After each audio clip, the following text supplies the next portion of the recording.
Something that people comment when they come into our community that they find as sort of novel or unique sometimes is this idea of all these maxims that we use.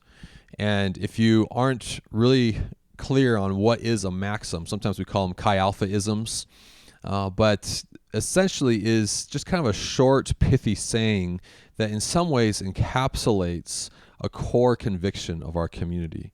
It's taking a principle of the kingdom of God and trying to contextualize it in a way that we can remember easily and that frames the way that we can think about that concept. Sometimes we say love finds a need and meets it, right? It's this idea that, hey, for love, this is the expression of it. It's looking around you, and it's not looking at yourself, but looking outside of yourself and saying, hey, how can I serve? How can I meet the need of the people that I'm trying to love around me? It helps encapsulate actions and convictions and values of the community.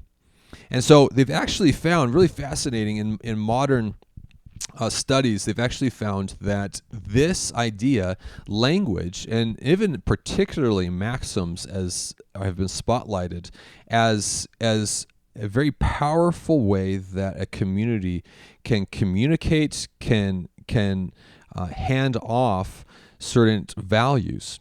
And they found that in business, that communicating your values is not half as valuable as communicating a maxim that in some ways encapsulates that value. That the language that we use says a lot about the values of our community. And so learning kind of what are these maxims. Sometimes we say what God does in you, he wants to do through you. And as you're taking on responsibility for the kingdom of God, to say, God, I want you to work through me more.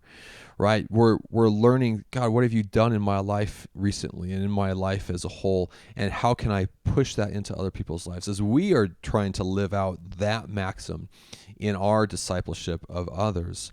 Remember, communicating the values of the kingdom of God often come well when we communicate them with language that elevates and accentuates those kingdom principles.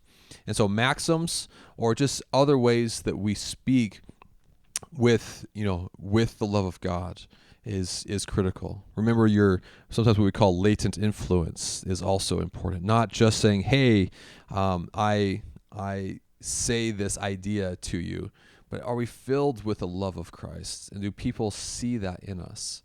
There's this old ODG who said you don't ever have to market a fire.